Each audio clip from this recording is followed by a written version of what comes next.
Praise the lord. Good morning. ప్రభువైన యేసుక్రీస్తు శుభనామంలో మీ అందరికీ వందనములు. ముందుగా మీ అందరికీ wish you happy republic day. Wish you happy Republic Day to all of you. చిన్న ప్రార్థనతో ఈరోజు దేవుని వాగ్దానాన్ని స్వతంత్రించుకుందామా? మమ్మల్ని ఎంతో మిక్కిలిగా ప్రేమించినటువంటి మా ప్రియ పరలోకమందున్న తండ్రి, నీ ఘనమైన శ్రేష్టమైన నామాన్ని బట్టి వందనాలు తండ్రి. మరొక దినాన్ని మా జీవితాల్లో ఇచ్చినందుకు మీకు వందనాలు ప్రభువా. ఈరోజు మా ఆత్మీయ జీవితానికి అవసరమైనటువంటి విలువైన మాటల చేత మా అందరినీ దర్శించమని, మాతో మాట్లాడమని యేసు నామములో ప్రార్థిస్తున్నాము తండ్రి. ఆమేన్. ఈరోజు దేవుని వాగ్దానము గలతీలకు రాసిన పత్రిక 5వ అధ్యాయము 13వ వచనం. మీరు స్వతంత్రులుగా ఉండుటకు పిలువబడితిరి. Galatians chapter 5 verse 13, you have been called unto liberty. దేవుడిచ్చినటువంటి అద్భుతమైన వాగ్దానము మనందరి జీవితంలో నెరవేర్చబడును కాక. ఆమేన్. ఈరోజు భారతదేశం అంతా కూడా 75th రిపబ్లిక్ డేని సెలబ్రేట్ చేసుకుంటుందండి. మరి దేవుడిచ్చినటువంటి అద్భుతమైన దినాన్ని బట్టి దేవుడికి సమస్తమైన మహిమ, ఘనత, ప్రభావములు చెల్లును కాక. మరి దేశానికి మరి స్వాతంత్రం వచ్చినందుకు మనం ఎంతో సంతోషిస్తున్నాము. అయితే దేవుడు ఈరోజు ఒక మాట గుర్తు చేస్తున్నాడండి. మనం కూడా స్వతంత్రులుగా ఉండడానికే దేవుడు మనల్ని కూడా పిలిచాడు. దేనికి స్వతంత్రంగా ఉండాలి? ఆల్రెడీ మా దేశానికి స్వతంత్రం వచ్చేసింది కదా, మరి మాకేంటి పర్టికులర్గా మళ్ళీ స్వతంత్రము అని అనుకుంటున్నారా? అవునండి, మన పాప జీవితంలో నుంచి మనకు విడుదల కావాలి, నిజమైన స్వాతంత్రం కావాలి. అది ఎవరిస్తారంట? దేవుడే ఇస్తాడు మనకి. అందుకనే మనల్ని స్వతంత్రులుగా ఉండడానికి పిలిచాడు, కానీ దాస్యం అనే కాడి క్రింద ఉండడానికి దేవుడు మనల్ని పిలవలేదు. యేసు ప్రభు ఈ లోకానికి మానవుడిగా జన్మించడానికి కారణం ఏంటంటే మనలందరినీ కూడా పాపం అనే దాసత్వం నుంచి విడిపించడానికే యేసు ప్రభు ఈ లోకానికి వచ్చాడండి. అంతేకాదు ఆయన మరణము, ఆయన పునరుద్ధానం మనల్ని ఏం చేసిందంటే పాపము నుంచి విడిపించింది, మనల్ని స్వతంత్రులుగా చేసింది. బైబిల్లో జక్కయ్య అనే వ్యక్తి పాపపు బంధకాల్లో ఉన్నాడండి. అయితే యేసు ప్రభు మరి అతను ఉండేటువంటి ఎరికో ప్రాంతం నుంచి వెళ్తూ ఉన్నప్పుడు మరి జక్కయ్య అనే వ్యక్తి యేసు ప్రభు ఈ మార్గం గుండా వెళ్తున్నాడంటే ఆయన్ని చూడాలని చాలా ఆశపడ్డాడండి. అయితే ఈ జక్కయ్య ఎలా ఉంటాడంటే చాలా పొట్టిగా ఉంటాడు. ఇతను చేసే వృత్తి ఏంటంటే మరి సుంక గుత్తదారుడు, ట్యాక్స్ కలెక్టర్.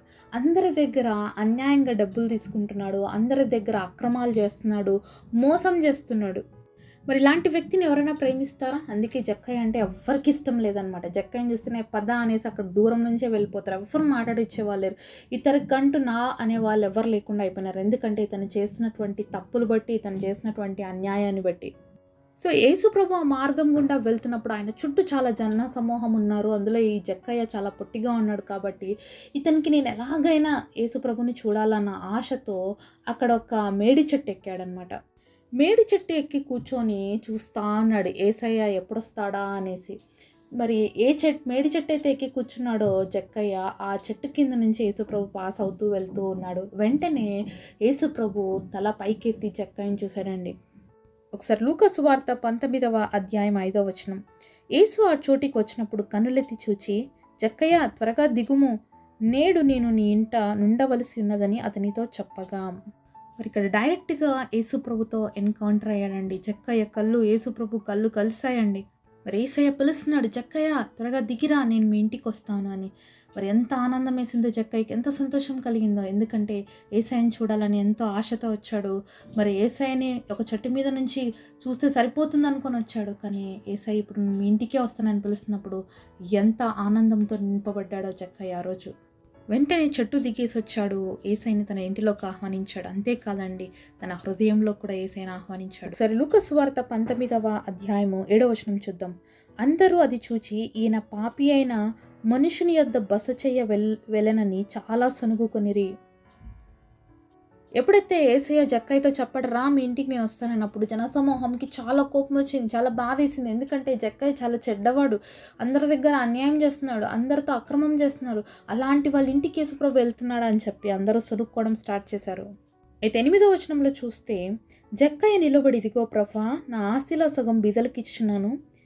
నేను ఎవని యొద్దైనను అన్యాయంగా దేనైనా తీసుకున్న ఎడల అతనికి 4 గంతలు మరలా చెల్లించునని ప్రభువుతో చెప్పాను.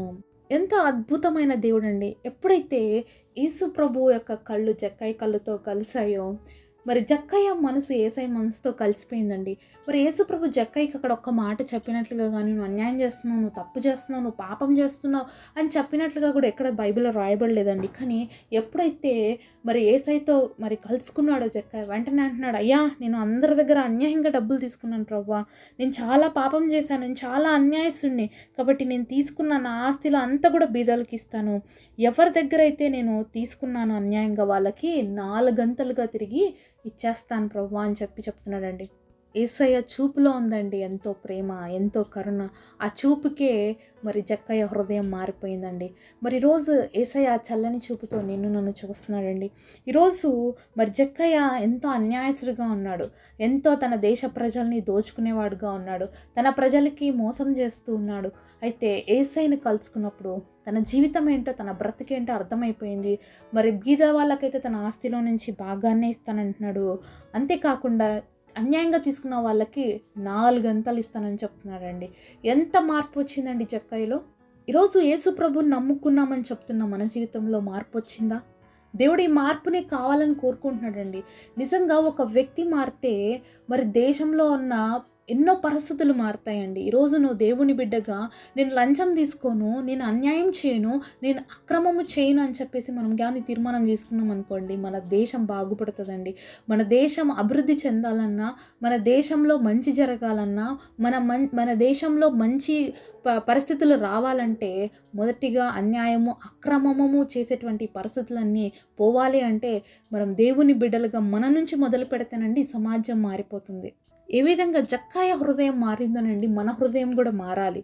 మరి జక్కయ్య ఏ విధంగా అయితే తన పాపపు స్థితిని తెలుసుకున్నాడో, ఈరోజు మన హృదయంలో ఏ పాపం ఉంది, ఏ బంధకం ఉంది, ఎక్కడ మనము పాపానికి బానిసలుగా ఉన్నామో దాన్ని విడిచిపెట్టాలి అంటే దేవుడితో మనం కూడా ఎన్కౌంటర్ కావాలండి. దేవుడు మనతో మాట్లాడుతున్నాడు ఈ సమయంలో. ఏ పరిస్థితి అయితే మన జీవితంలో ఉందో దాన్ని ఒప్పుకున్నట్లయితే, ఏ పాపం అయితే మన జీవితంలో ఉందో దాన్ని విడిచిపెట్టినట్లయితే మనకు క్షేమము, మన కుటుంబానికి క్షేమము, మన సమాజానికి క్షేమము, మన దేశానికి క్షేమము. మనం ఎప్పుడైనా ఒక పాపాన్ని చేస్తున్నప్పుడు ఆలోచించాలి. నేను స్వతంత్రుడిగా ఉండడానికి పిలువబడ్డాను కానీ దాసత్వంలో ఉండడానికి పిలువబడలేదండి. ఈరోజు దేవుడు అదే వాగ్దానాన్ని మరొకసారి మనల్ని గుర్తు చేస్తున్నాడు. నువ్వు పాపం అనే దాసత్వంలో లేవు, నువ్వు స్వతంత్రుడుగా ఉన్నావు, స్వతంత్రాలుగా ఉన్నావు. కాబట్టి మళ్ళీ పాపం చేసి దానికి దాసత్వం కాదండి. ఏదైనా ఒక అలవాటుకి కానీ, ఏదైనా ఒక వ్యసనానికి కానీ మనం ప్రతిరోజు అది లేకుండా ఉండలేకపోతున్నాం. ఏది అడిక్షన్ ఉందో మన జీవితంలో ఈరోజు, మొబైల్ అడిక్షన్ ఉందా, ఫిలిమ్స్ ఉన్నాయా, లేకపోతే బ్లూ ఫిల్మ్స్ ఉన్నాయా, లేకపోతే సీరియల్స్ ఉన్నాయా, లేకపోతే తాగుడుందా, లేకపోతే జూదము, వ్యభిచారం, ఏ పాపం అనే బానిసత్వంలో ఉన్నావు ఈరోజు, ఏ దాసత్వం కింద ఇరుక్కున్నావు. అబద్ధాలు చెప్పే అలవాటు ఉందా, లంచం తీసుకునే అలవాటు ఉందా, మోసం చేసే అలవాటు ఉందా, ఇతరుల డబ్బులు దోచుకునే అలవాటు ఉందా, వడ్డీల రేట్లకి ఇచ్చేసి ఇతరుల్ని మోసం చేస్తున్నావు. ఏ పాపం ఉందండి మన జీవితంలో, ఆ పాపాన్ని మనం విడిచిపెట్టాలి. ఆ పాపపు కట్ల నుంచి మనల్ని విడుదల పొందాలండి. దేవుడు స్వతంత్రులుగా ఉండడానికి పిలిచాడు, పాపంలో ఉండడానికి మనల్ని పిలవలేదు. కాబట్టి దేవుని బిడ్డగా పిలువబడుతున్నటువంటి నువ్వు నేను ఏ పాప బంధకాల్లో ఉన్నామో ఈరోజు దేవుడు మనల్ని విడిపించాలని ఆశపడుతున్నాడు. ఒప్పుకుంటే విడిపించబడతాం, ఒప్పుకొని విడిచిపెట్టే స్వతంత్రులుగా మార్చబడతామండి. మన దేశంలో ఎన్నో గణతంత్ర దినోత్సవాలు, స్వతంత్ర దినోత్సవాలు మనం జరుపుకుంటూ ఉన్నాం. నిజమైన స్వతంత్రత కలిగి ఉన్నామా ఈరోజు? ఎన్నో పరిస్థితులు ఉన్నాయండి, ఇంకా స్వతంత్రత, స్వేచ్ఛ లేనటువంటి పరిస్థితులు. మన దేశ క్షేమం కోసం ప్రార్థించవలసిన భారం మన మీద ఉంది. ఒక క్రైస్తవుడిగా మన అధికారుల కోసం ప్రార్థించవలసిన భారం మన మీద ఉంది. మన దేశ ప్రజల క్షేమం కోసం ప్రార్థించవలసిన భారం మన మీద ఉందండి. 2 కొరింథీయులకు రాసిన పత్రిక 3వ అధ్యాయం 17వ వచనంలో చూసినట్లయితే, ప్రభు యొక్క ఆత్మ ఎక్కడ నుండునో అక్కడ స్వాతంత్రము ఉండును. మరి దేవుడి ఆత్మ నీలో పనిచేస్తుందా? దేవుడు ఆత్మ ఎక్కడుంటే అక్కడ స్వతంత్రత ఉంటుంది అని దేవుడు వాక్యం సెలవిస్తుంది. కాబట్టి మన ఆత్మ స్వతంత్రంగా ఉండాలి. అంటే మన ఆత్మలు పాపంలో ఉండకూడదు, మన ఆత్మ పరిశుద్ధంగా ఉండాలి. ఎందుకంటే అక్కడే స్వతంత్రత అనేది ఉంటుందండి, అక్కడే దేవుని ఆత్మ సంచరిస్తుంది. కాబట్టి ఈరోజు ఒకసారి మనల్ని మనం పరీక్షించుకుందాం దేవుడి సన్నిధిలో. ఇంకా ఎక్కడ మనం స్వతంత్రత లేనివారుగా ఉన్నాం? దేవుడు ఆత్మ మనలో ఉందా లేదా? దేవుడు ఆత్మ లేకుండా జీవిస్తున్నామా? దేవుడు ఆత్మ మనలో పని చేయకపోతే మనం పాపంలో ఉన్నట్టు. కాబట్టి దేవుడి ఆత్మ మనలో పనిచేస్తే మనం స్వతంత్రులుగా ఉన్నట్లు. ఒకవేళ ఈరోజు ఏ పాపం అనే కాడి క్రింద ఉన్నా యేసుప్రభు దగ్గరికి వచ్చినట్లయితే ఆ పాప బానిసత్వం నుంచి, ఆ పాప బంధకం నుంచి విడిపించి నేను స్వతంత్రులుగా చేయడానికి దేవుడు పిలుస్తున్నాడు. నువ్వు దేవుడు పిలువబడిన లిస్టులో ఉన్నావు. దేవుడిని ఏర్పరచుకోవాలని ఆశపడుతున్నాడు. నువ్వు కానీ నీ జీవితాన్ని యేసయ్యకి సమర్పించుకున్నట్టయితే తప్పకుండా నీ జీవితంలో గొప్ప ఆశీర్వాదాన్ని, గొప్ప దీవెనని స్వతంత్రించుకుంటావు. మరి అప్పగించుకుంటావా ఈరోజు? ఏ విధంగా జక్కయ్య జీవితంలో గొప్ప మార్పు కలిగిందో ఈరోజు నీ నా జీవితంలో కూడా అలాంటి మార్పు కలగాలని దేవుడు ఆశతో ఎదురు చూస్తున్నాడండి. యేసుప్రభు జక్కయ్య వాళ్ళ ఇంట్లోకి వెళ్ళినప్పుడు అక్కడ ఉన్న ప్రజలందరూ గొనుక్కున్నారు.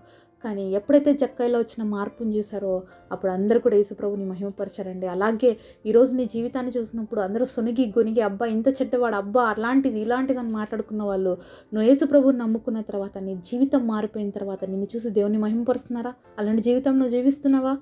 మరి యేసుప్రభు నశించిన దాన్ని వెతికి రక్షించుటకే ఈ లోకానికి వచ్చాడండి. కాబట్టి ఈరోజు నువ్వు ఎవరైనా సరే ఏ స్థితిలో ఉన్నా సరే నశించిపోయే స్థితిలో నుంచి నిన్ను విడిపించడానికి యేసయ్య వచ్చాడు. నీ జీవితాన్ని యేసయ్యకి అప్పగిస్తావా? నిన్ను తప్పకుండా విడుదల చేస్తాడు. ప్రియమైన యేసయ్య, ఈరోజు నుంచి మేమందరం స్వతంత్రులుగా ఉండాలని ఆశపడుతున్నాం. ఏ పాపపు కట్లలో ఎవరు ఏ పాప బంధకాల్లో ఉన్నారో నజరేయుడైన యేసు నామములో ప్రతి ఒక్క బిడ్డని విడుదల చేసి జక్కయ్య వలె మాకు కూడా నీ సన్నిధిని, నీ ప్రశాంతతని, నెమ్మదిని, మార్పునివ్వమని యేసు నామములో ప్రార్థిస్తున్నాము తండ్రి. ఆమేన్.